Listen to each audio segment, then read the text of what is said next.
nung mamatay nga siya, kailangan namin settle yung estate tax, kailangan namin comply yung EJS, tsaka yung partition agreement. Kasi nape-penalize na po kami. 1 year na namin hindi na Kailan na-transfer sa inyong pangalan? sa aming mag-anak. Sa hindi, sa mag-asawa. 1987 po. Nakapangalan sa inyong mag-asawa. Opo. Okay, kayo. Sige. Kasi ayaw kong pumunta na rin sa ganun eh. Kaya ko lang tinatanong, una, for my own knowledge, education.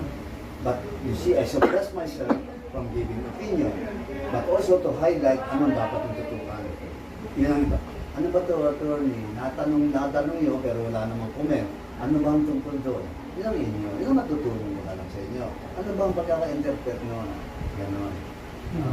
Ang tanong ko kasi, hindi mother title, kundi nalipat na ba sa inyo sa TC, naging TCT na ang title at nasa pangalan ng mag-asawa? Kaya nga po, Legal kayo mag-asawa? yung dalawa kami anak. Oh, hindi. Doon mo na sa mag-asawa. Yung Legal po, meron naman yung po inheritance mga law naman, iba pa yun. marriage contract dun sa ano, isang sinupit namin sa married to. marriage to. Married to. Yung mga pinano na, marriage Sa pangalan nyo, your name married to. Or her name married to. Dahil sa kanya transfer yata eh. Pagka ganun ba, then married to. Okay. Yun ang mga dapat nyo ngayon, alam eh. Hindi ako magkakomment doon. Nagtatanong na ako, according to him, yun ang facts. Kung mali naman, hindi yan, walang married to, o kaya hindi sa kanyang pangalan.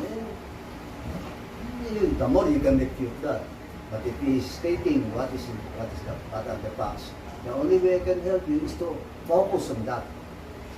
So that your efforts will have some gain.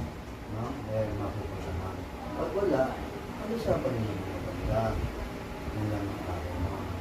Na-resolve na lang po sana, based on evidence sa sinubmit nila, based sa evidence, doon na lang po Ay, ganun ba talaga? Legality. Yun lang naman po Kailan yung pa ba ano. itong pinayin mo? Ayun po yung file yung ano eh. Hindi, more or less, date. Ayaw ko naman. April po ata. Okay, okay. Hindi na ako na eksakto. April of 2024. Ako. So, more than 1 year. Okay. So, ang mga project ito, yun. Kano katagal pa, hindi na ako magsasabi, mayroon matatapos. Ang masasabi ko lang, bibigay gatso sa bala, pagod pa kayo. At eto na nga kayo, napapagod kayo. Tapos magkakadesisyon. Yun lang. Actually, yung unang kasong final ng unlawful detainer na ano na po yun, na-dismiss na po yun. Dismiss. Dahil sa CFA, technical, hindi ako umarap sa barangay. Yung pala eh, hindi ko naman po alam eh. Binigyan ako ng CFA ng barangay, ginamit ko.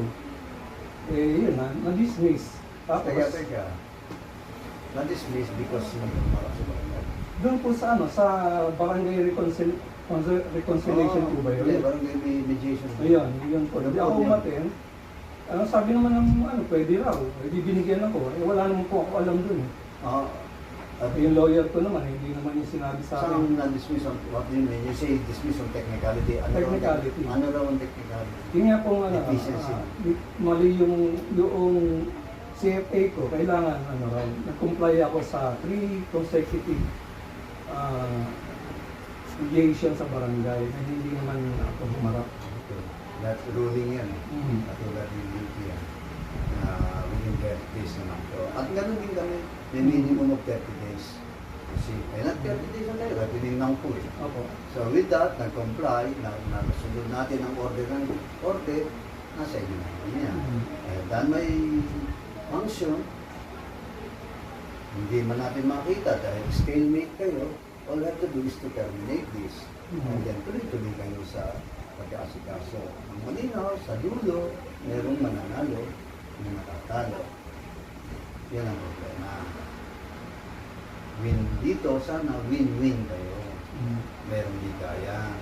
Hindi, ito po. Eh, walang pumulutan. Pero sabi mo, pinag-claim mo lang 240. May natitira pa sa kanila.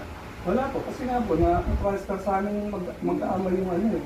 Kasi kami yung local, kami yung consolidates na tinatawag, na sabi ang mangyayari niya, sa amin mapupunta. Hindi ko alam kung agama na rin sila,